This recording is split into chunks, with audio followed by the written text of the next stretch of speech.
And we're live. And we're live. I hope that this is live. I'd be a little bit bummed if this isn't.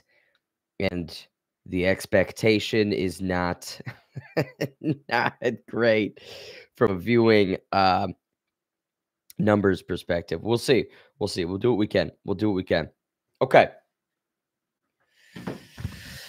All right, folks, welcome to the very first ever Combat Zone Live. We're going to be discussing what was a kind of unique pay-per-view in that the undercard was tremendous. You had some very fun prelims, early prelims. Main card was entertaining. And then the final two fights just kind of fell apart. The wheels on the wagon fell apart. I'm talking about Shevchenko, talking about Islam Makhachev. But here's the thing. I don't think the main event was as bad as everybody's making it out to be. I don't think that that's true whatsoever. I'm going to be defending the main event in a little bit. I won't be defending the co-main. I will be going in on that.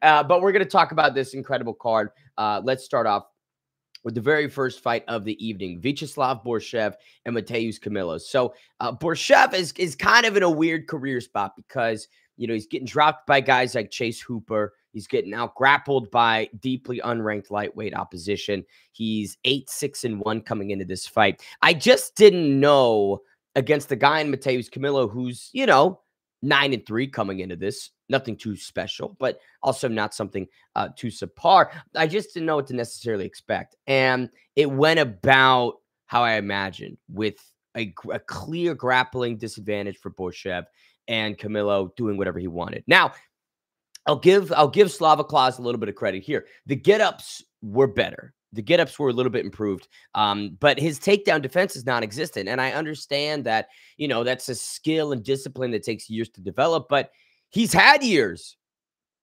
He's had years, right, to learn how to defend a takedown, or at the very least learn the basics of sprawling and trying to defend a takedown. What we see from Borshev is when guys shoot in on him with very telegraphed shots, he just has no instincts defensively. The guy is a kickboxer-minded individual through and through, and that's all he is. And in the years he's been in the UFC, he hasn't developed anything else, which is kind of aggravating. You know, you have a guy who is a nicely decorated Russian kickboxer in Slava Claus, and he just, despite knowing what his weakness is, has never meaningfully addressed it inside the gym, which is shocking because at Uriah Faber's crew, Team Alpha Male, they are like really well-rounded. And you have guys that are pretty good grapplers. Miktabek Oralbai is a good example of someone who's so well-rounded that comes out of Team Alpha Male. And for Slava Claus to just have this glaring weakness for so long is annoying. Mateusz Camilo, I think, gassed out in the third, and Slava Claus did start to come on strong, landed the double jab a ton, was being the aggressor and commanding the octagon. But here's the other issue, is if Vyacheslav Borshev is maybe down 2 rounds, you need to put it on, and you need a stoppage. And if you're just double jabbing, you're not following up with the right hand, you're not unloading with 3 or 4 punch combinations, I'm sorry, but that's not going to lead to a finishing sequence. Just touching Mateusz Camilo with your lead hand is not going to do anything. It's going to find some range, right? You're going to know kind of, okay, where he is. But then it's like, I know where he is, and I'm just choosing not to follow up with the meaningful shot. You know, I'm not turning into a boom. I'm leaving the cards on the table is what I'm trying to express. And so for me, I think the Vyacheslav Borshev experiment, I'm fine with him going. I'm fine with him being cut. No disrespect to Slava Claus. I'm sure he's a very nice guy, but it's annoying to see somebody have a massive weakness, never address it. And, you know, you've got 5 minutes with which to work. Camilo is gassed out. Camilo is, you know, done. And you're not going to put the pedal to the metal to get him out of there. Get out of town. 8-7-1 overall for Vyacheslav Borshev. Now 10-3 for Mateusz Camilo. Let's head to our second fight of the evening. This one was a little bit odd in that Baysingur Susurkayev and the short notice Eric McConico Jr. Went to the third round, which I don't know what you guys were expecting. You know, we've got a couple people here. Let's chat it up, baby. I want to hear what you guys' thoughts were on this pay-per-view and this fight in particular, because Susurkayev is a guy that has a lot of hype. You know, he came out of the Contender Series, got a nice flashy finish. In his debut against the short notice, I believe CFFC champion was the cat that he took on in his debut, finished him. But it just didn't look like he was going out there and flawlessly executing guys. He was taking shots. He was getting a little hurt. And yeah, he would smile and laugh and play it off, but I'd still be like, yo, that was a fucking elbow to your dome. Like that's not what maybe someone as hyped as you are should be allowing through, and specifically with this fight, minus 1,200 favorite for for Susurkayev. If you're minus 1,200 favorite, the expectation is you're going to blow somebody away within 5 minutes.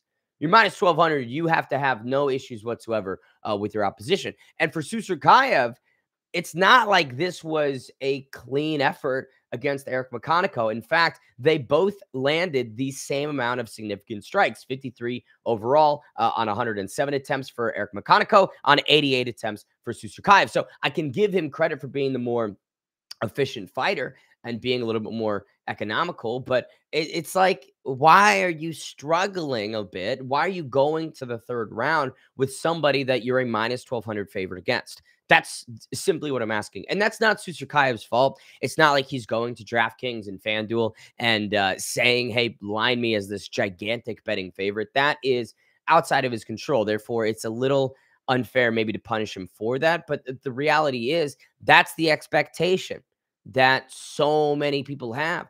And to fall short of it is disappointing. It is. I don't know how else to put it. It is a bit disappointing. Nice KO, right? A big cross as McConaughey's coming in, completely turns him off. It was an excellent stoppage, excellent highlight for Basinger Susurkayev, 11-0 and still unbeaten, but just not the performance that you want, not something that gives me confidence. And when you hop on the microphone afterwards and you say, oh, I want Bo Nickel, I want Chimaev, both of those guys would fucking kill you.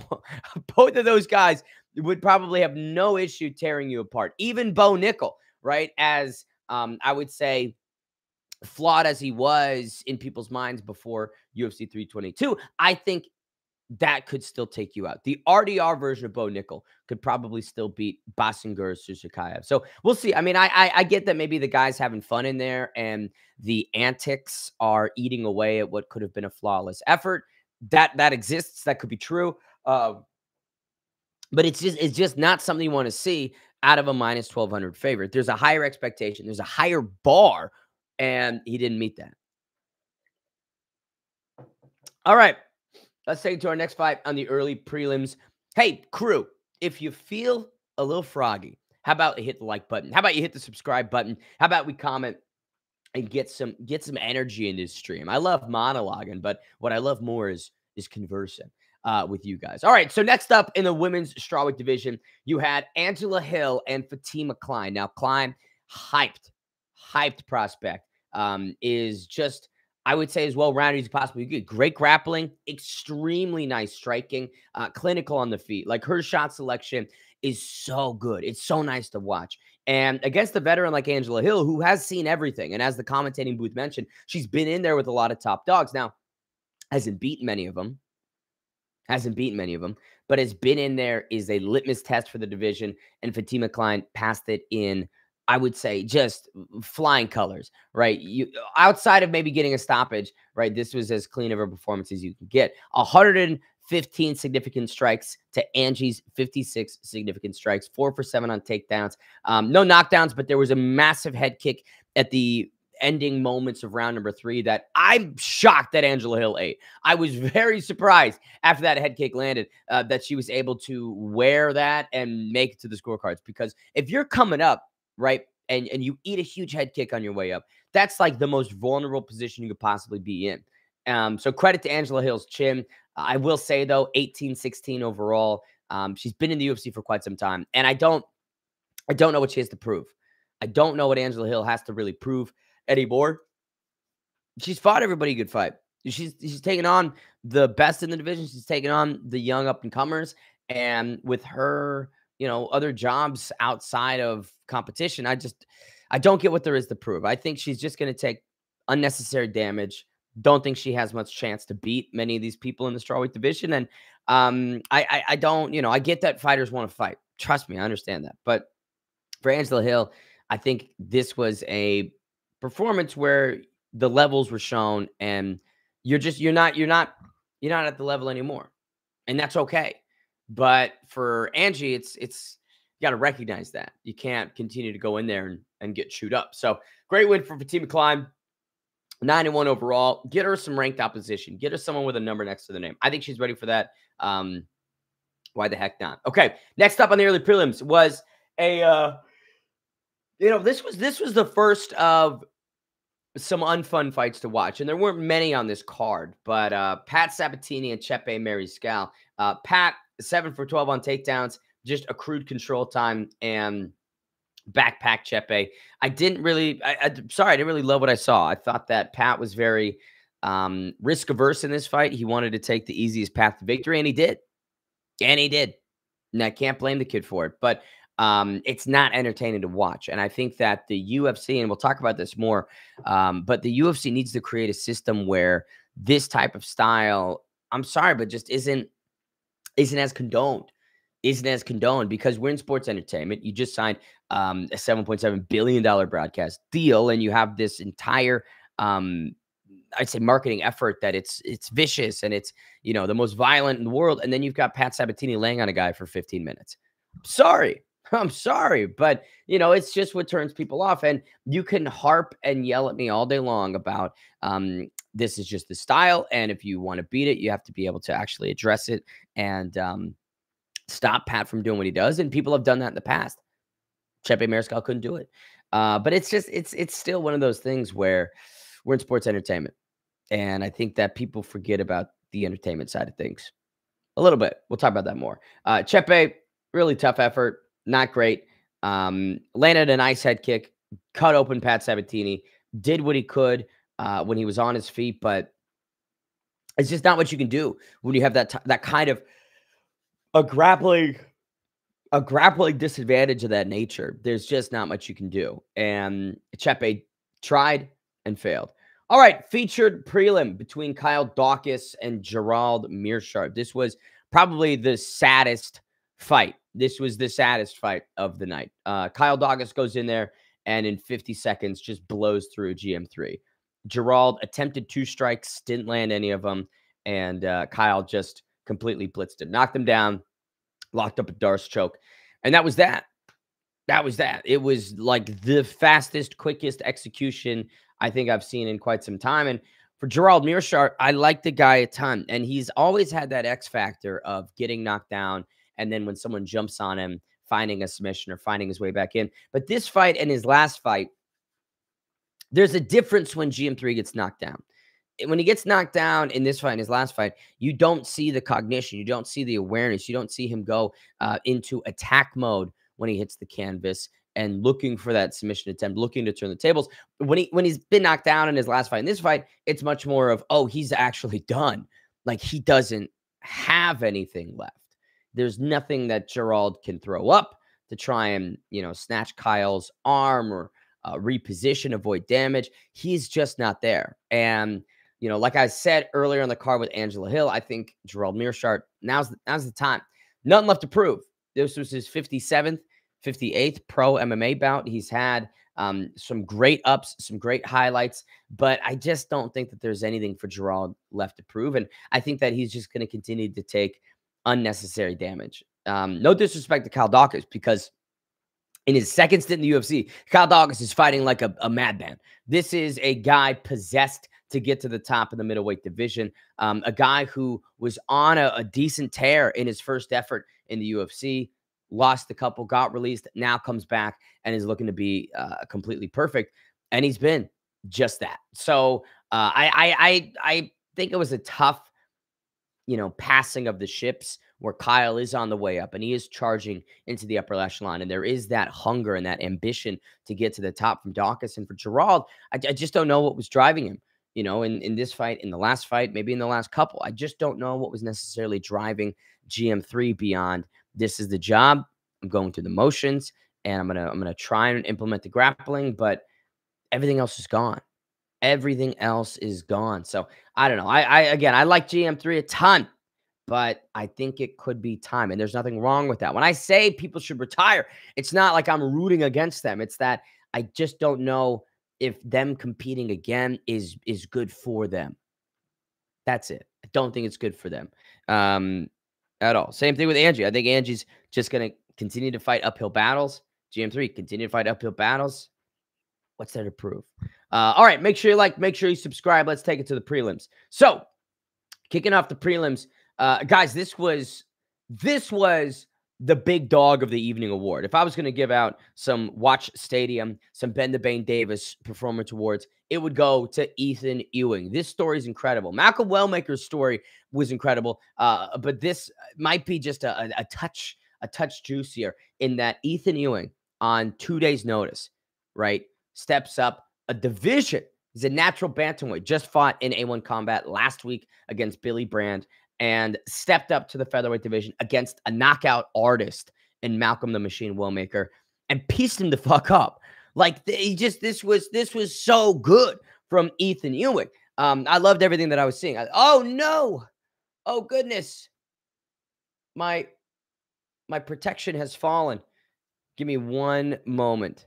How do I turn the screen off? Actually, maybe I can. Ugh.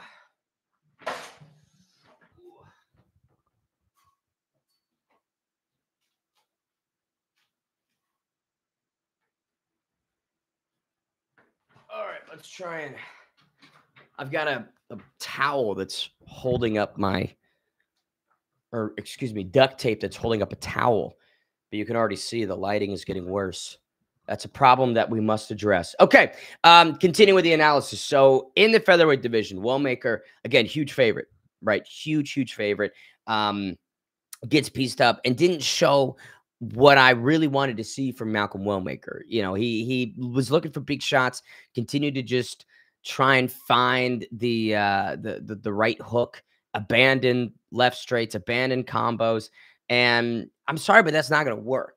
It's not going to work at this level. You need a complex striking system where you're setting things up. You can't really just be a one-hitter quitter, especially in a division like featherweight where guys are quick and guys are durable to some extent. And guys, you know, are able to move out of the way of shots.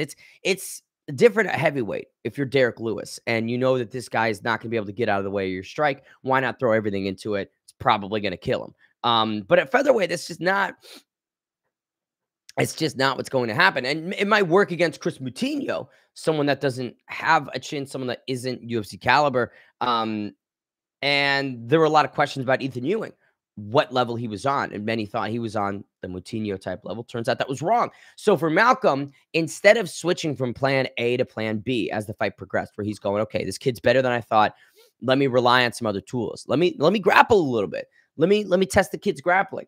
Let me switch things up. Let me sit back and jab, and then try and boom with a big power shot. That just didn't occur. I didn't see any pivots from Malcolm Wellmaker. Whereas with Ethan Ewing, the kid had a complete arsenal. There was so much depth to what he was doing, really fighting behind the jab effectively. You saw so many sequences where Malcolm was shelling up, waiting for Ethan to come in. Right? He's not shelling up because he's taking tons of damage. He's waiting for Ethan to come in. And instead, Ethan would sit on the outside, take an angle, and pop with the jab and just touch and just make Malcolm uncomfortable. And over the course of 3 rounds, it just unraveled Wellmaker. And you see him getting more and more frustrated, more and more discouraged. And, you know, candidly, that's not what you want to see. That's not what you want to see. You don't want to see somebody beat themselves before they even get to the scorecards, right? You want to see someone try and rise to the occasion. Okay, I'm gonna meet fire with fire. I'm gonna mix things up a little bit more. I'm a full-time fighter now, right? I've had the luxury of a 12-week training camp, you know, and I've done nothing but dedicate to this. Let me show those different types of wrinkles. And I just didn't see that. And, you know, Malcolm Wellmaker did have Ethan hurt a couple times, landed a beautiful check right in the first round to Ethan's head, and then some great body work. I can't remember if it was the second or the third frame, but like, bro, Ethan was dropping the elbows to cover the midsection. He was on the bike, retreating all the way around, trying to just move and get out from Wellmaker's territory. And I don't know, Malcolm just couldn't capitalize. And for Malcolm Wellmaker, I'm not gonna sit here and go, the career's done, the hype's over, it's all cooked. That's not what I'm saying whatsoever. I don't believe that within mixed martial arts. But this wasn't the performance that makes me entirely confident in the kid moving forward. Because if a natural bantamweight can come up to 145 on 2 days' notice and outclass you, what do you think people on the fringe top 15 at featherweight are going to do to you, right? What is a Yusuf Zalal going to do to you? What is a Bill Algeo going to be able to do to Willmaker? Guys that aren't going to just allow you to land that check right or land those big naked power shots. So I just think for Wellmaker, this was a bit of a reality check in that, okay, I just need to be diversified. I just need to mix things up in a little bit more dynamic fashion so that these massive fight ending blows have a higher probability of landing. That's the whole thing I'm articulating with this fight. It just need a higher probability of these shots landing. And for Ethan Ewing, he didn't sit down on much, but he popped Wellmaker a good amount of times. He popped Wellmaker a good amount of times because he spent so much of the fight setting up with these light shots, setting up touching. So Malcolm had no clue which one was going to be the power shot and which one was going to be Ethan taking an angle, repositioning, and just touching. And for Ethan Ewing, like if you're able to do that to a hyped prospect at featherweight, imagine what this kid can do at bantamweight in his natural weight class that he's used to competing in, that he feels is best at. I'm excited to see. I'm still interested to see what Wellmaker does next. I think the kid's got a great story. I think he's got huge power. He just needs to have more wrinkles, needs to be more dynamic. And for Ethan Ewing, talk about a huge moment that he completely capitalized on. Might have to tune up the mic skills just a little bit. Went a little bit long. You got to shorten things down a little bit, Ethan. But overall, fantastic way to kick off the prelims. I did not see Erin Blanchfield and Tracy Cortez. I heard that Erin Blanchfield got her in a rear naked choke of sorts. Tracy moved into it and then tapped out. So we're going to skip that one. Unfortunately, I was driving. I apologize. All right. Let's take it to the middleweight division. Roman Kopylov and Gregory Rodriguez. So I think a lot of people bill Rodriguez as more of a grappler, which I don't fully understand. I heard that noise, and I've always viewed Gregory as a striker. Feels like the guy loves to strike. I mean, you don't really see him adopting grappling-centric game plans. It's always a response to what his opponent's giving him. Then he'll resort to either the takedowns or the clinching or whatever else. In this fight, I just felt like he was doing what he wanted. 90 significant strikes to Kopylov's 52. Kopylov, funnily enough, 2 for 2 on takedowns. So when I talk about getting wrinkles, Kopylov showing a couple. Rodriguez 0 for 4 on takedowns. Did have one official submission attempt. But I just, it was a fight. It was a fight that Gregory was in control of and felt like he was able to just push Kopylov around and do what he wanted. I don't really have a ton to say. Roman Kopylov coming off of a pretty bad performance against Paulo Costa. Rodriguez, I'm trying to remember what was his last fight. Just KO'd Jack Hermanson in June of this year. Before that, had lost to Jared Cannonier in his first big step up, right, way back in February. So, I mean, this year, right, 2-1 overall for Gregory Rodriguez. A big KO over Jack Hermanson. Nice year for Gregory. I'm curious to see what he does next. He's only 33, despite looking like he's in his late 40s. So I think that there could still be some top 15 aspirations for old Gregory. I don't know about title hopes, right? I don't think that the guy is going to be top 5 caliber. I think that even top 10 could be a bit of a reach for Rodriguez. But, who's to say that this guy can't, top out at 13 or 12, right? All right, let's take it to the featured prelim of the evening, which was Bo Nickel and Rodolfo Vieira. Now, this was a pretty complete performance from Bo Nickel. Pretty complete performance. Fight culture. Let's go, Ben. Let's go, fight culture. I appreciate you, brother. I hope you're having a fantastic morning. Let me know your thoughts on 322. Good, bad, and the ugly. And I spoke about this with Bisengur Susakayev calling up Bo Nickel and wanting some smoke. And, bro, I do not think that it is in Susurkaev's best interest to fight this version of Bo Nickel. The guy looked complete. The guy finally looked complete. I loved what I saw in the striking. He was really composed, set things up nicely, didn't go for big swinging risks. It was straight shots, setting up his cross efficiently. Like, I really liked everything I saw from Bo Nickel. I think that he took a big slice of humble pie from his bout with RDR and just got back to the blueprint, just got back to the drawing board and completely reinvented his striking system in a sense that, when you're tuning up a guy in Rodolfo Vieira, it's not the easiest of things to do. He's not the highest level of opposition. But Bo Nickel was able to make him look a couple levels beneath what I think Rodolfo is, right? And you can just look at the stats. 77 significant strikes for Bo Nickel to 24 of Rodolfo. And then you notch in that Rodolfo went 0 for 6 on takedowns. Rodolfo Vieira is a very decorated grappler. His pedigree is pretty well known.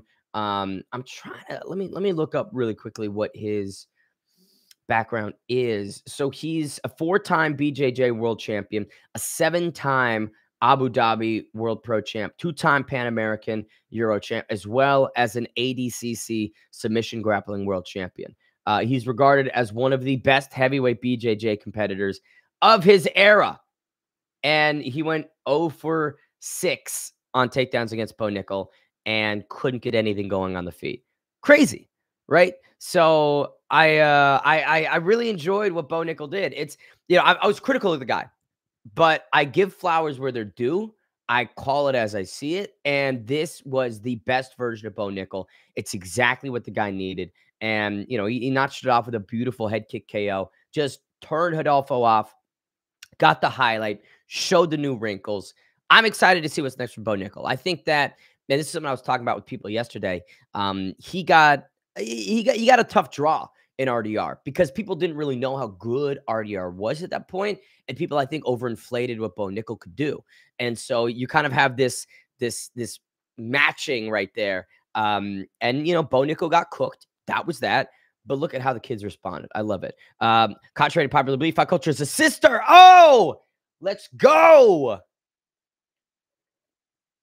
Let's fucking go, sis. Snoozer title fights, but what an impressive undercard. And and we'll get into that when we now get to the main card, but I'm out of focus. It's just a bummer that this card, I think, is going to be remembered more so for the final 2 fights than some excellent action on the prelims and early prelims. And that's kind of how it always goes. And sometimes it goes the opposite way. Sometimes you remember great main events and co-mains, and they erase frustrating early prelims and prelims. It's the coin that's got 2 sides. But I will say this. I'll provide my defense a little bit of the main event. Not a big defense. It wasn't the best. I certainly will not be rewatching it. But I do have some thoughts that I think it's not as bad as people are making it out to seem. And I myself did call it one of the worst title fights of the year.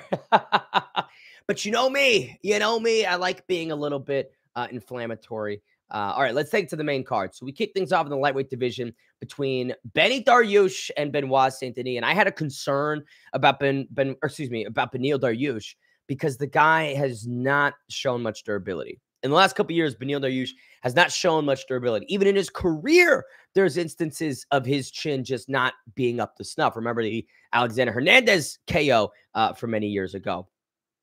And, the Armin Saryukian flash knockdown, the Charles Oliveira finishing sequence. I just am not sold on Benny's ability inside the booth to take damage, wear it well, and return fire.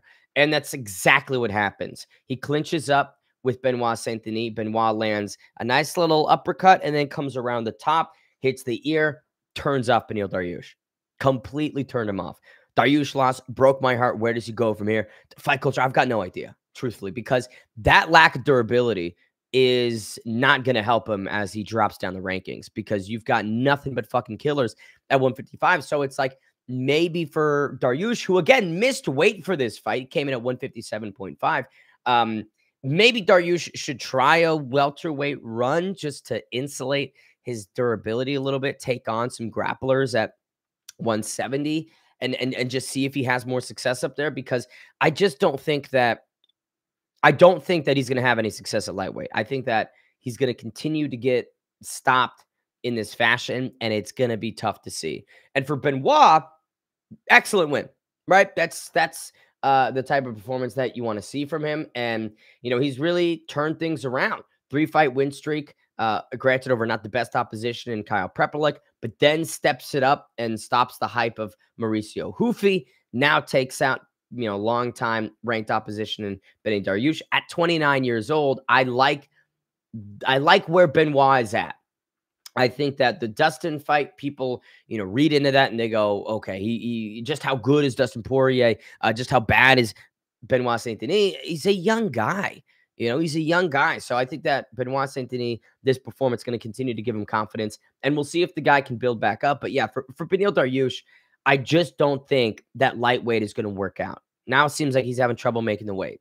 Now it seems like he can't take any of the power from anybody. And heading up a division where people have more power probably seems a little bit counterintuitive or contradictory. But, I feel like there's some good grappling matchups for Beneil Dariush at 170 that make more sense. Like Beneil Dariush and Michael Chiesa could be an interesting one, where I feel as good as Chiesa is on the feet, I don't think he's like a huge KO threat. And that would allow Beneil Dariush to maybe just explore some other aspects of the game. I'm trying to think of other grapplers at 170. I'm trying to think of who else could make sense.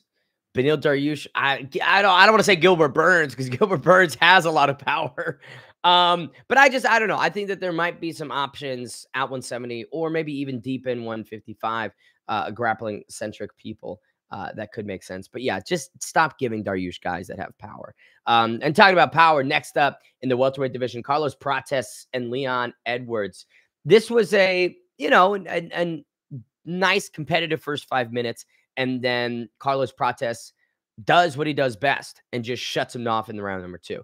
Takes him off his feet. I know you guys have seen the highlight, but literally takes Leon Edwards off his feet. It's one of the most bonkers knockout sequences I've seen in quite some time. I've never seen somebody literally get airtime and go off their feet quite like that.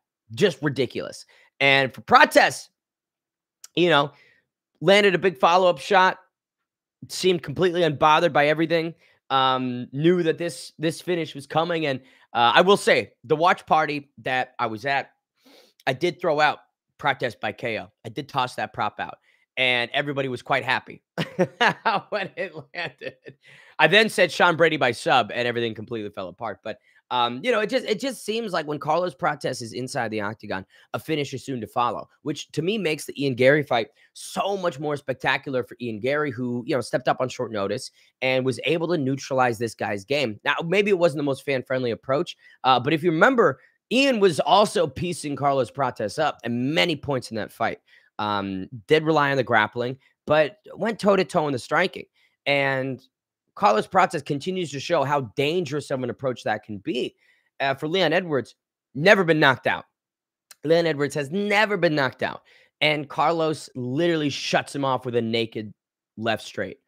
Just bonkers. And, for Carlos, that's the type of bounce back that you want to see from him after the Ian fight. Back-to-back stunning KOs. The guy's a real threat. The guy is a real threat in that division. I would love to see either Prates and Morales or Prates and Shavkat compete. I think that could be a pretty fun next one up. Because we'll talk about this when we get to the main event, but who could be next for Islam? I'm not sure. I think Prates might need one more. But honestly, if you're the UFC, maybe you just do it, but then Islam submits him quite easily, so then you lose the hype a little bit. It's a tough conversation. We'll get to it more. We'll circle back to Carlos Prates after we get through the main event. But next up is one of the worst performances from Sean Brady on the card, and Michael Morales just torching him. It's unfair that a guy of Michael Morales' stature and length is able to compete at 170. It's genetically unfair. Sean Brady looked like he was in a 2 weight classes below and wasn't able to get anything going. The grappling wasn't there. He tried one takedown attempt, instantly regretted it, and did some good work with the lead hand. I like some of the jabbing. I like some of the little check lefts on the inside. Those were connecting, but it just the power differential was so tangible. Every single shot that Michael Morales landed had Sean Brady on skates. And, Sean Brady was able to survive one of the first bigger sequences, reset. And then the second one, Mike just completely blew him apart. Huge, thwopping, thudding blows, no technique, just aggression. And Michael Morales finds another first round stoppage. And, for Sean Brady, you didn't have to take this fight. I respect Sean Brady so much for saying, give me the unbeaten, dark horse. But you could have sat out and probably gotten the next title shot. So kind of heartbreaking for the Philadelphian because I don't know if he's going to be able to rebuild back to getting a title shot. But for Michael Morales, talk about getting an opportunity and completely capturing it. With his size and his seeming ability to select shots that will get through and cause some discombobulation in very non-technical manners, right? I look at Michael Morales' striking, and at times there's just some very awkward, unconventional strikes that he's throwing, but they're effective. And at 170, when you have that reach advantage, effectiveness is all that matters. So it becomes interesting what to do next with both guys. I feel, let me yank up the rankings. This will be even easier for me to make these types of calls. For Morales, his only big time wins are goes to Gilbert Burns and now a very, very good Sean Brady. I don't know. Yeah, I don't know. I think I'd like to see one more from Morales. I'd like to see one more from Prates, and I'd like to see one more from Shavkat, who's spent so much time on the shelf. Granted, it was, I believe, an injury that he's recovering from, but it's I don't know. It's not really clear to me who should get an immediate shot at Islam Makhachev. Now, granted, I think we've got some breathing room in that Ilia Topuria exists, and they want to do the White House card. I don't know if it's that big of a dealio to just have Ilia instantly go up to fight Islam, or maybe Islam comes back down. Maybe that's that's something that we've never seen. We've never seen the defending champion go up, steal the belt, and then instantly come back down and beat the new champ. I think Holloway went up, but then stayed the champ, and then came back down and defended against Frankie Edgar. So that could be some more history for Islam Makhachev if he wants to try and make 155 again and let the welterweight division develop, because everyone's also talking about Kamaru Usman, who I don't think should be mentioned in title conversations. No disrespect to Usman, second greatest welterweight of all time, and coming off of a fantastic win over Joaquin Buckley. Like, Buck had momentum. Buck had a winning streak, and Usman shuts him down. So, he's near the conversation. But again, this is a Shark Tank.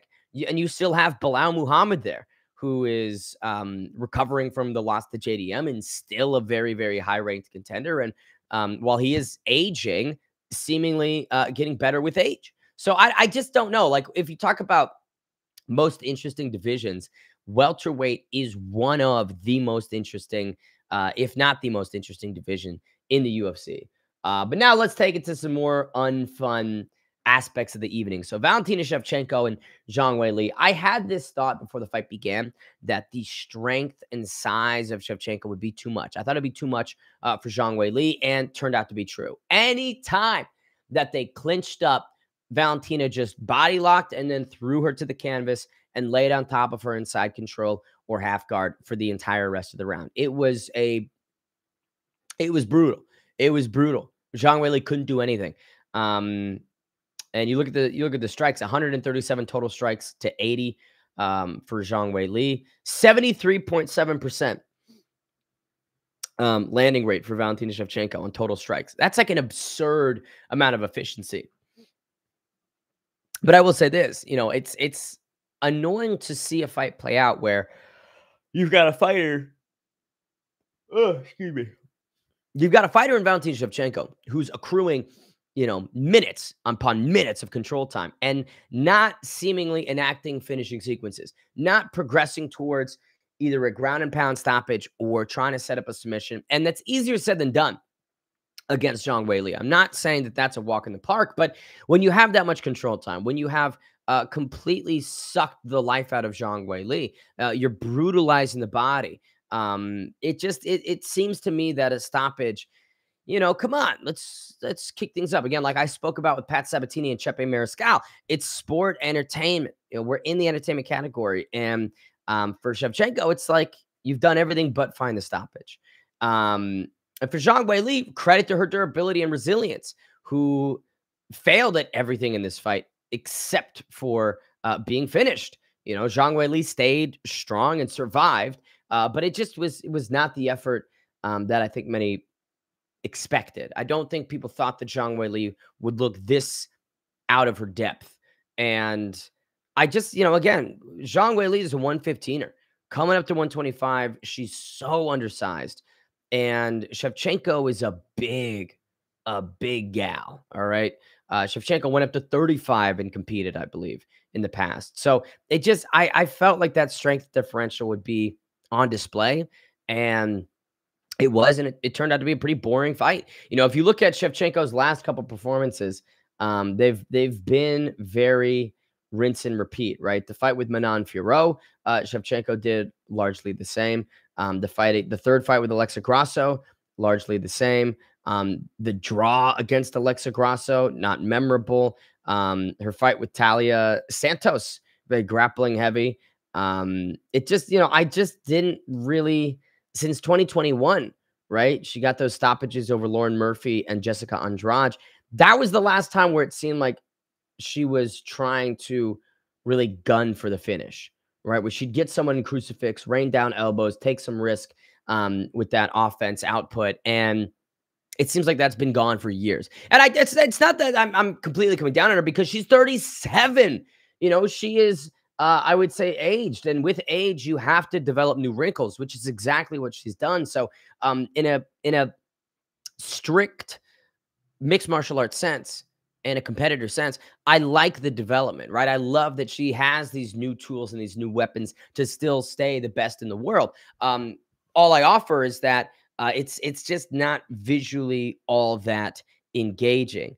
I would say this: it's quite similar to what we saw in the main event, taking it to the welterweight title fight between Islam and Jack Della Maddalena. I thought that the weight would be a little bit more of an issue for Islam. I thought that coming up 15 pounds, Jack would have some strength, would have some ability to, enforce his will more, but it was a wash. It was a complete wash, to the point where Jack Della Maddalena was nearly crying before round number 5. You saw his team on the stool asking him to rise to the occasion, trying to breathe some life into JDM, and he was broken. He was spiritually broken, and can't blame the guy, right? It literally felt like clockwork. He'd have maybe an ounce of success on the feet, and then the moment that they got to the 3-minute mark in the round, he would the minute they got to the 3-minute mark in the round, Islam would shoot, get JDM down easily, and then hold him there for the rest of the round. It was ridiculous. Total strikes for Islam, 140 to 30 for JDM. JDM only got 18 significant strikes. And I'll say this: Islam Makhachev officially only got 30 significant strikes. And if you have like 19 minutes of control time in a 25-minute fight, only having 30 significant strikes, it's not great. Is not a lot of ground and pound, not a lot of effective damage from Islam on top. Very control heavy. No official submission attempts, which is odd, because I do remember Islam starting to put up some sequences, right? Lacing up the Dars, going for that straight arm bar. I think it's a little annoying that he wasn't credited with anything, because Islam was putting up, he was starting to put up some finishing sequences. And JDM would just defend.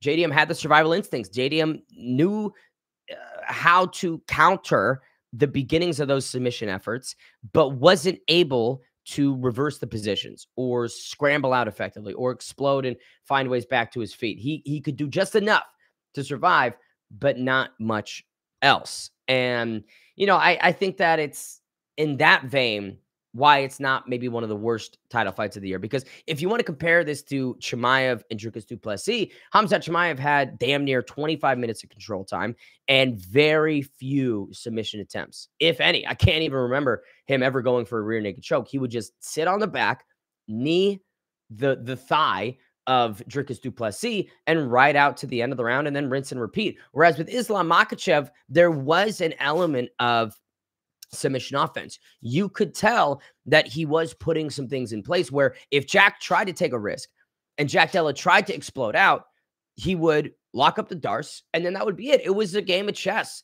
And I think for Jack Della, there is a little feather in the cap in that you weren't finished, you weren't submitted. You didn't even let Islam get to a super deep submission attempt. It's not like any of those Darces were completely locked in and you saw Jack trying to push the hips away. He shut it down right when it was starting. And I think that is impressive in its own right. But it leaves a lot to be desired. When for, I think 16 weeks is what JDM had for this fight, and to not be able to defend much grappling wise, it leaves a bit to be desired. But it also just shows the level that Islam Makhachev is at and how good the Dagestani wrestling truly is. And if you want to beat this style, you quite literally have to grow up, be born into it, train from day zero. And that's the only way. That's it. That's the only way that you're going to be able to beat these guys is by being cut from the same cloth and returning that favor to them. That's why the fight with Arman Tsarukyan to me just wasn't entirely as interesting, because the issue with Arman is that he had a very back and forth battle with Mateusz Gamrot, both in the striking and in the grappling. And to me, it's like, if you're going back and forth with Mateusz Gamrot, Islam Makhachev's going to kill you. He's going to kill you. I think it would have looked very similar to most of Islam's fights at 155, and honestly, again, we talked about it a little bit earlier with Benoit Saint-Denis, but it does make you think just how good is Dustin Poirier? Just how good is Dustin Poirier to be able to have a back and forth with Islam Makhachev, to hit that switch against Islam, find some grappling success of his own at that age. It makes me wish that we had a prime Dustin Poirier, the Poirier that took on Khabib. I wish that was the Poirier that took on Islam Makhachev, because I feel like his chances would have been significantly greater. But at this point, I mean, Islam just continues to get better and better. And I don't know. I think it would have been nice for him to get a stoppage, but I can't say that he didn't try. I can't say that Islam Makhachev didn't put pieces on the table to begin these submission efforts. And granted, he could have tried harder. I think that's the only knock I could have on both guys, is that, for Jack, hey, the scorecard's getting away from you. This fight is slipping away from you. Take risks. Try and explode. Try and, get back to your feet and be a little bit more scrambly. Yes, that could open your neck up, but it could also get you back to the feet. And Jack didn't do that. Jack was content to just sit and defend. And Islam, you're so far up on the scorecards. You're watching this guy. Maybe try and sit down on that guillotine a little bit more. Maybe try and get that Darce a little bit, tighter in. I don't know. It's hard to knock them for that, because that's a minor detail. And again, I don't think it's entirely a fair one. But, for the crowd that was completely bashing this main event, I feel like they were still angry about the co-main, and they allowed that to just override the viewing experience of another largely grappling heavy affair. But maybe I'm wrong. Let me know what you think. Is this as bad as the co-main? Was this one of the worst title fights of the year? It's a big question. I do think it was one of the worst title fights of the year. I'm not saying it was a great one, because we've had some amazing title fights in 2025. In fact, I looked back through and I was like, wow, some really, really fun ones. Volk and Diego Lopez. You had Pantoja and Kai Kara France. I believe Pantoja and Kaya Sakura was also in 2025. You had, Tom Aspinall and Cyril Gahn. You could say this was better than that. Dern and Janjaroba, I thought was pretty fun. I would put that above this. That was more of a shitty kickboxing matchup. But I don't know. I don't know if this is like where this ranks. It's definitely in the bottom 5, bottom 6 of the year, but certainly not the worst. right? Kamzat and DDP was, I would say, like a degree or two worse than this. So, all right, let's take it to a couple other things I want to show you guys. So I've got a few things I want to share. So I don't know if you guys know about one of the most mythical fighters that has yet to debut, but John Pork, one of Khabib and Islam's training partners, had a huge win on the Contender Series. I believe he broke the striking record, and he was present at Madison Square Garden and gets into a brawl with Dylan Dennis. So we've got a number of different angles of this fight, but I'll show you this one. So this, I think, is the. So there's John Pork. There's our guy, John Pork. I think Dylan Dennis is behind him or maybe in front of him. Let's see.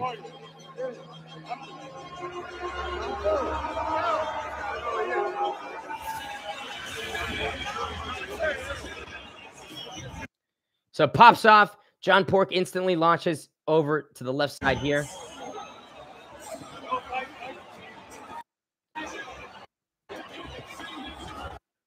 And there's Buddy with the chair. Buddy with the chair instantly grabs the chair and tries to hoist it over his head. That's crazy. I will say, I literally think it's just Dylan Dennis. I think it's just Dylan Dennis versus like 20 of Khabib's teammates. And he's got the security trying to help him, but it's not enough. Everybody's swarming in on Dylan. It's a rough night at the office. Not the first time that Dylan's had a brawl against Team Khabib, right? Oh, my goodness. Security's getting dropped. It looks like I've lost John Pork. I don't know where John Pork went in this. Did Dylan pull guard? Is that what happened? Did Dylan Dennis pull guard and that's how he wound up down there? And look at this. You got the cameraman. I need this angle. I need this guy's angle. Look at this. He's got the broadcast quality cam just right above Dylan Dennis, capturing him getting ground and pounded by John Pork. And you got to think, man, like, where is the security? You had 2 security guards initially that were trying to help Dylan out, but the other security guards, you need to swarm over and de-escalate this situation. Okay, so I think Dylan was taking some shots from John Pork, fell over here. Another member of Team Khabib followed him, continued to attack. God, they're just beating the fuck out of him. They're just beating the fuck out of him.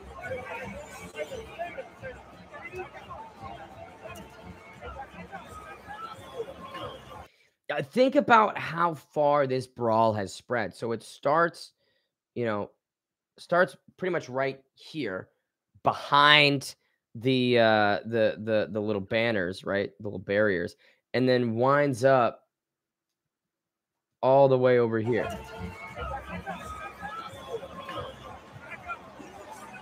And if I remember correctly, this was during the broadcast intro. So you had John Anik, Joe Rogan, and Daniel Cormier doing their stand-up opposite the cage. And they literally turn around because they hear this brawl going on the other side of the octagon. Okay, so seems like it's been de-escalated. There's Dylan Dennis. Oh, my God. Oh, my God. He went from... That is insane. So Dylan went from being, relatively close to John Pork. I think he was right around here, to being. That is crazy. It's still going. It's still going.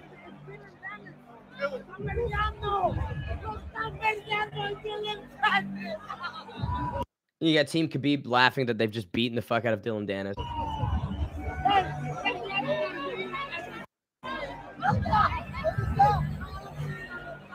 And I did ask the question, right? Where were the other security guards? They have all converged. They are all present right now.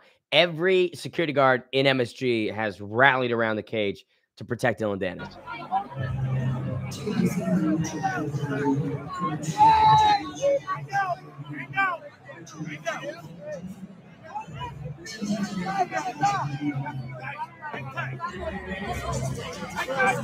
Is that Raul? What the fuck is Raul doing here? Why is Raul Rosas Jr. in this brawl? What the fuck is he doing? Raul, go home, man. It's past your bedtime. What the fuck?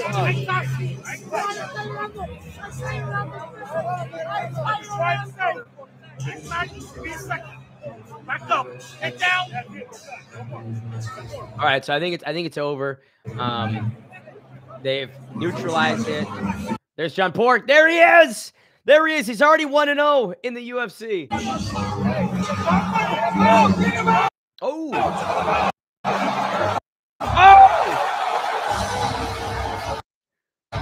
So that was, I mean, golly. This brawl has so many different chapters. I didn't watch this before we were reacting to it, but this is what, so his one a team could be on the way out, tries to donkey kick this guy, right? Look at the air time. Look at, he's horizontal. He's completely horizontal. Lands a shot on this guy, and then his buddy just his buddy just goes, "Oh, you know, you're the target now. I got it."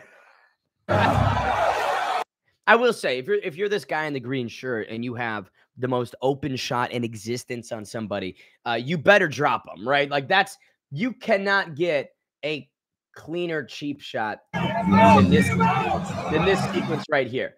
You can't get a cleaner cheap shot for this guy in the green to not drop buddy in the shitty jacket. You got no power. You're Colby Covington level of power.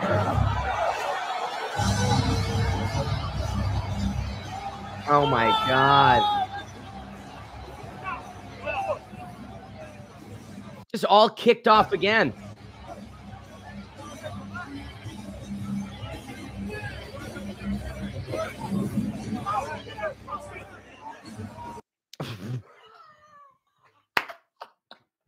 Are those his shoes? Are those his feet? What the fuck? So what is happening? They just grabbed him and yanked him over, and his feet are just straight up in the air. That's crazy. They're carrying him away.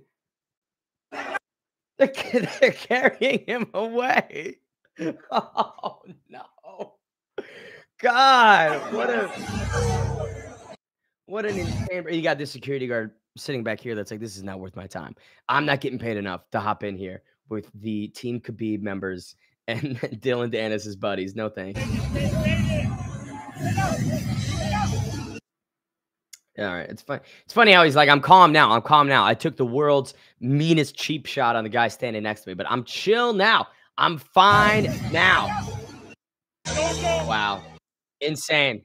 So John Pork already notching a victory inside the UFC before his debut. I'm so excited for the debut of John Pork. And for Dylan Dennis, I'd love to know, like, what the fuck happened. You know, I know that Dylan, he loves to chirp, and Team Khabib, they don't play that way. And clearly something was in the water at MSG. I will say this. I don't know what Raul Rosas Jr. was doing there. I'm sure there were tons of fighters that were somehow associated in that, right? They place all the fighters in the first couple rows. It's just so funny to see him randomly pop up, right? Who could have predicted it? I do want to make a mention, right? I do want to, while we're talking about this, there is a clip from Dana White in Fight Week that was a little unsavory. So let me show you this one. So he says, obviously, there's a huge Muslim community out here in New York. And also, you have to look at the fact that Islam is looked at as one of the best ever. Islam has done so much. It's basically like a Muslim country right now. I'm sure Jack is feeling it. It's an insane thing from Dana to say in the several days leading up to this fight week in New York City. The Muslim population in New York is about 9%, which is still a sizable amount of Muslims, right? But 91% of New York is not Muslim. I don't know how you can claim that this is a Muslim country when it is a pretty tiny minority of the population density of New York City. But an instance like this, where there is a brawl that occurs, I think is only going to strengthen this kind of Islamophobia and this racism that we saw just in the mayoral race. I mean, you had campaigns putting Zohar Mamdani next to a photo of 9/11. Like, how is that not Islamophobic? And for Dana White to kind of stoke that fire, and this is a Muslim country, this is the only reason Islam's popular is because of his religion, instead of he's a really good fighter and he's a decently funny guy. I don't know. It just doesn't wet my whistle, fellas. All right. A couple other things I want to show you. Here is Ian Gary. Here's Ian Gary's reaction to the main event. I think it's fun to include what Ian Gary thought of JDM and Islam Makhachev. First off, Ian, I need you to not run ever again. I need you to tone down the running. I need you to tone it down. No, Ian's great, man. I know Ian has gotten so much flack. No, but he's a nice guy. This is where the fight starts. Can he stay down or can he get back up? I did not think this was going to be as easy as it is. Now it's just a question of, is Jack going to break 3 rounds of domination? just the cuts of Ian Gary watching a 19-minute of control time grappling masterclass. Him sitting on the couch like, man, this is going to be the most unentertaining watch of all time. There's by Islam so far. Jack doesn't look like he knows how to fight. This is a great night for me. Islam's top-ranked welterweight contender, right? Coming off a huge win over Carlos Prates. Ian Gary, yeah, I would be feeling great if I was him. You know, you see Sean Brady get nuked, which is, I would say Sean is, the grappling of Sean Brady, I think, would be an interesting matchup for Ian, more so than Michael Morales versus Ian. I think Ian's striking is world-class. I think that Ian Gary would find ways to deal with Michael Morales because of how awkward he is. The length could be problematic, but he's so open. He throws such wild shots that a calculated striker like Gary is going to read that, know the distance, know the timing, and probably have a nice night with Michael Morales. Whereas with Brady, that grappling threat could be a bit of an issue. K5 fired. I literally see no threat from anyone to Islam, Ilya included. Dude, I don't know who beats Islam Makhachev at 155. At 170, it almost like, bro, it almost makes me want to say, just fucking go up to middleweight too. Why not? With how easy this was, why not just head up another weight class and say, fuck it? I don't know if Islam would work at 185. That's so much weight. That's 30 pounds heavier than, you know, lightweight, right? From where he spent most of his career. But with how easy that was against the champion, it's like, why not go up again? I'm gonna win. I want that fight. Jack loses, Leon gets sparked. The only way this gets better is if Jack's nose goes the other side of his face. Look at the face of that man. He's the champion right now. Look at that. Broken. He clearly doesn't want to fight, coach. Throw the towel and look at him. He's about to cry. Grab his leg, take him. Dude, Ian's right, man. Like Jack was, I've never seen a fighter get so emotionally moved than Jack Della. Like, he quite visibly was about to cry, clearly did not want to go out there for that 5th final round. A credit to him for surviving, but yeah, I've never seen someone so outside of, I mean, the only like comparison I could say is that guy on, it was an Apex fight night. I think his name was Max Rockshoff or whatever, where he literally was sitting on the stool and he was like, coach, I don't want to fight. Coach, throw the towel in. And his coach is like, no, you're built for this. We're meant to be here. And he's literally like, coach, I do not want to fucking fight. That's the only comparison I can think to Jack Della last night. Granted, it wasn't that bad as that fighter, but my hot take is Islam's striking is closer to Ilya's striking than Ilya's grappling is to Islam's. Ooh. That's a hot take, dude. That's a volcanic take. Because Islam's striking is kind of, I don't want to say it's garbage, but like, it's not great. It's effective, but he's such a wild, non-technical striker, and he gets buoyed by his grappling ability. It's the only reason that his striking works. I don't know. You know, the thing is with Ilya is like, yes, we've seen the grappling in the earlier stages of his career, not so much in the UFC outside of the Bryce Mitchell sub, but you know, I don't know. I'd love to see it. I would love to see Ilya and Islam. Can we just do it? Down, and that's the fight guaranteed, Islam. Hey, done. Game over. See you later. I'm going home. Take care. Jack Della Maddalena versus Carlos Patches. That's what's next. And me and Islam. I mean, I can't. Ian, why did you include this?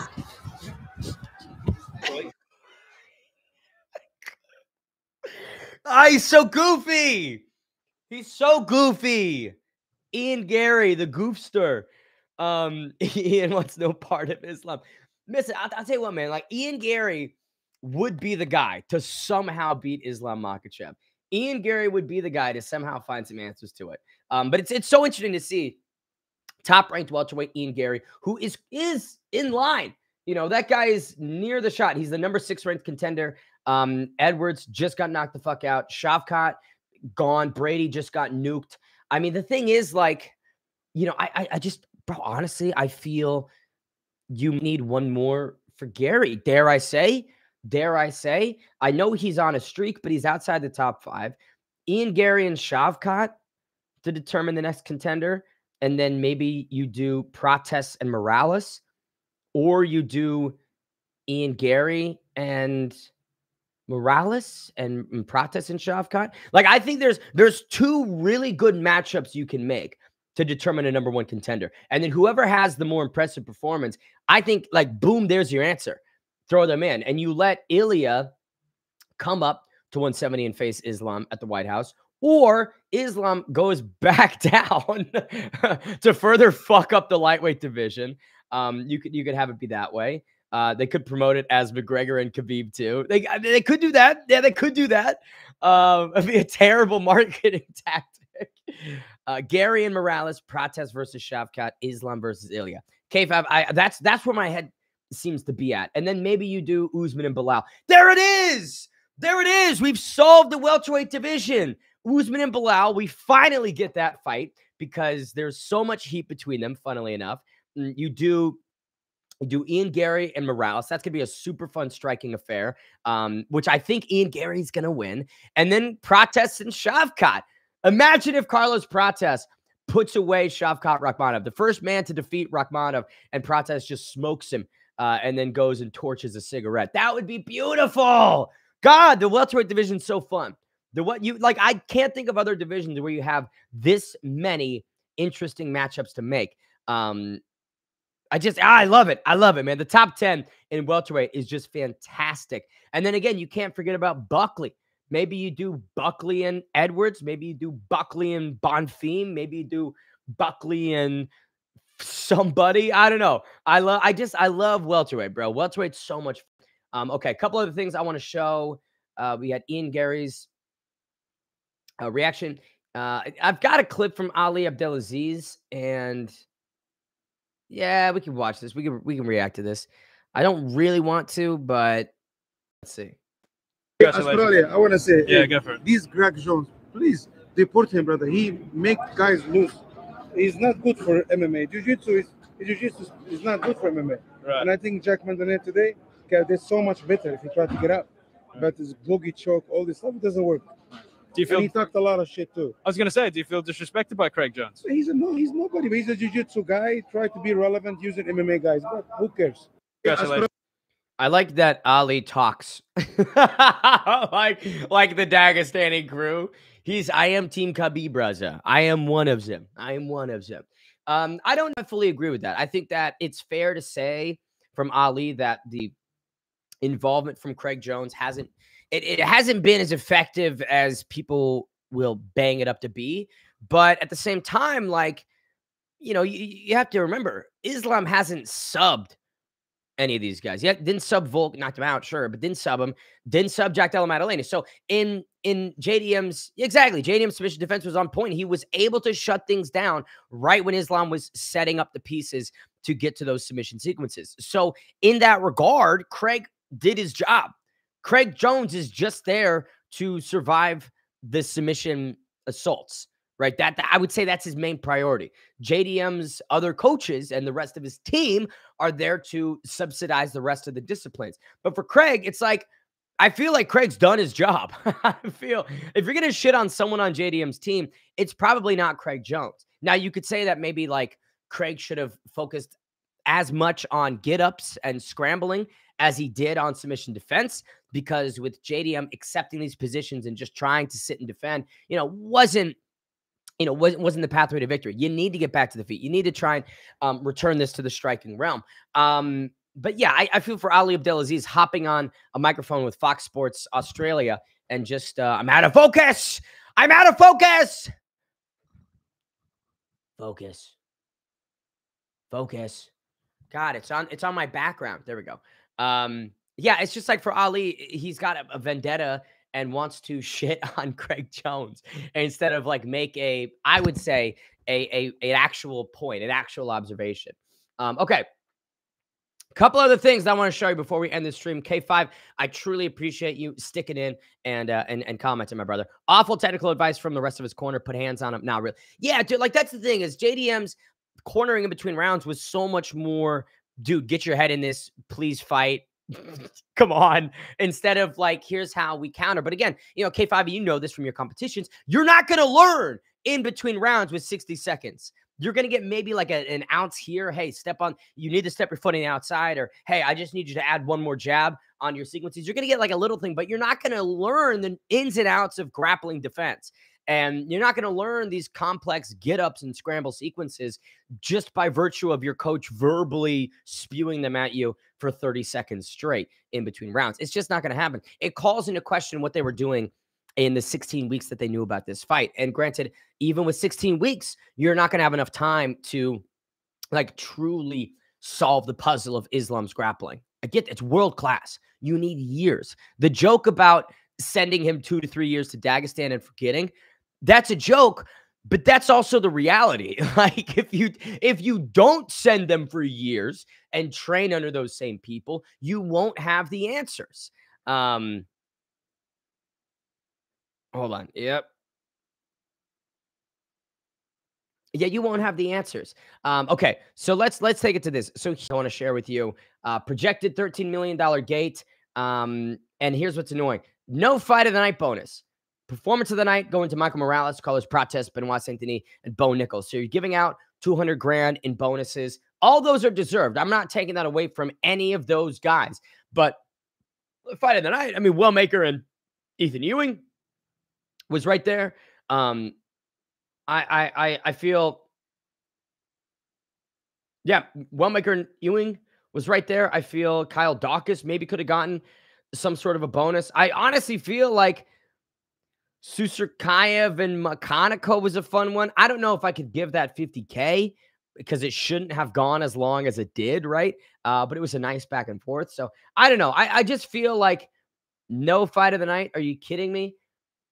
And nothing for Ethan Ewing after stepping up on 48 hours notice and saving this opportunity and stealing away the hype from Wellmaker. Nothing, gets nothing for it additionally.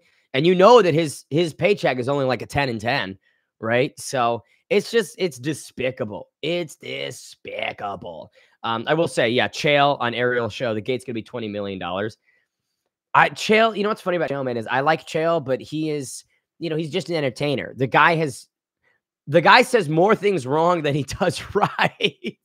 He lives in his own reality, which is amazing. It's one of the things that we love about him, right? But my God. Okay. Ewing deserves something, man. All right, let's take it to the last thing that I got is Dana White talking to media. So White vows that in 2 years, the UFC will hold all 10 spots in the top 10 grossing events in Madison Square Garden history. Hard to disagree with that. White says that Jack Della Maddalena and Islam is not the most exciting title fight, but Islam is headed towards GOAT talk after a dominant win like that. I think he's in the top 10, maybe greatest of all time, but like, he needs to do a little more. Sorry, is that crazy to say? I feel you look at his strength of schedule, and Volk is great. Beating Charles to take the belt was great. But you got retiring Dustin, 24 hours notice Hanato. It doesn't. The reign at lightweight was not that fantastic. And who knows at welterweight what he's going to do. Honestly, he might have an opportunity to take out the best of this era of welterweight, and that would be way more impressive than his lightweight run, to be frank with you. if he just continues to dominate people at welterweight, that'd be way more impressive than what he did at 55. Okay. Yeah, White says that UFC has a lot of options at welterweight, 100%. White says that the White House card won't be America versus the world. It would just be the best possible card they can put together. The reason it's not America versus the world is because they do not have enough American fighters. They've got one American champ in Kayla Harrison, I think. So you don't have enough people to do America versus the world. Clearly better than Khabib, though, in my opinion. Oh, yeah, dude. 2-division champion. Longer, I would say, longer streak of title defenses, 100% better than Khabib. I will give him that wholeheartedly. White thought that Wiley would be much stronger and do better against Shevchenko. He says that one of his friends texted him, "This is why we have weight classes during the fight." 100%. 100%.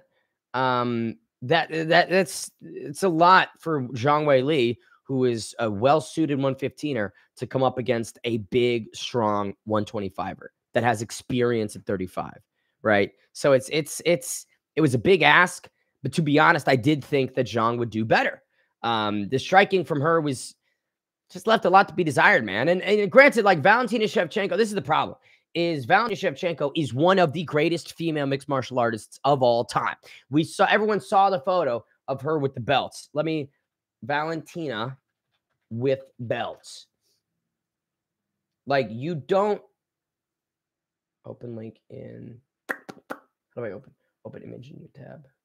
Like, come on. There is a reason. You kidding me? It's no shame to look levels beneath what you actually are against somebody with this much gold. I get that in the last couple of years, she's become very boring and, does what needs to be done. But that's because she's fucking world class. And this has been her entire life. And you add in the X factor of the strength advantage, and boom, there it goes. I thought Zhang would do better, but honestly, I don't think you can really shit on her because everybody at Valentina's weight class has done just as poorly. So, yeah, it's tough, but it reminds you that like Zhang Weili is a very impressive 115 pounder, but weight classes exist for a reason. White says the UFC is not mad at Jorge Masvidal, despite what he said at a Q&A yesterday. Did not catch what he said at a Q&A. I don't know, K5, if you saw it. White says that when you get opportunities like Protest and Ewing did, you take advantage of those opportunities. Well, then why didn't you give him a bonus?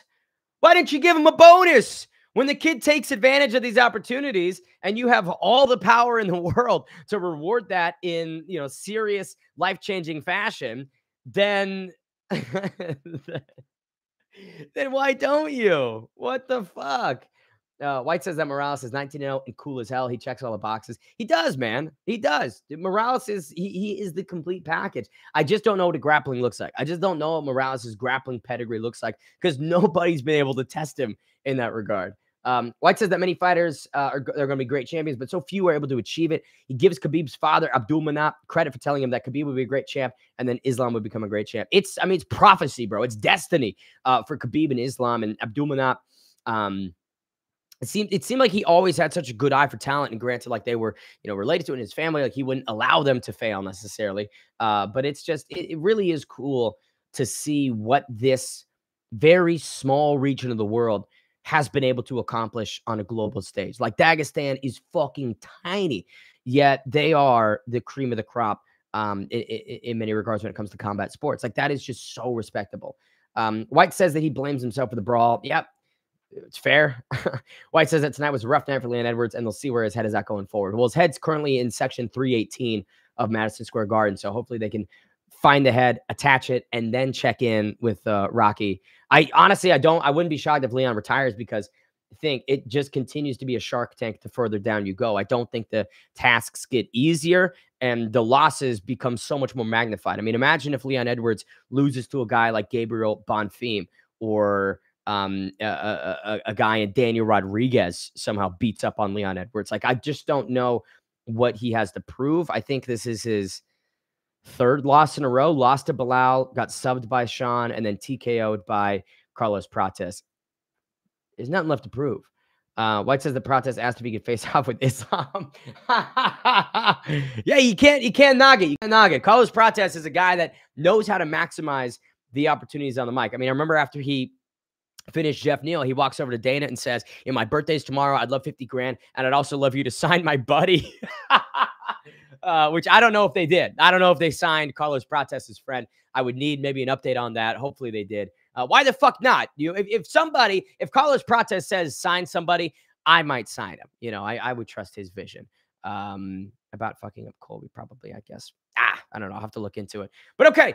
Thank you guys for tuning in. That's all I have today. Great breakdown on the UFC 322 action. Again, the final 2 fights of the card weren't that special. I would say in terms of entertainment value, but super impressive from Islam to neutralize JDM in that dominant way, and for Valentina Shevchenko to take on the 115-pound champ, who's been a tornado at strawweight, and just, leave her with no ammunition and completely stop her from doing anything successful at flyweight. It's impressive, although it's not entirely fan-friendly. I would say because of all the other performances on this card, I'll give it an A-. I think UFC 322 getting an A- is completely fair. You had amazing KOs, 3 straight amazing KOs on the main card. You had Bo Nickel flatlining somebody. Ethan Ewing with a huge surprise upset performance. Kyle Dawkins' 50-second stoppage of GM3. And Basinger Susurkayev getting it done in round 3, albeit way too late for a guy that's minus 1,200. So I'm going to give the card an A-.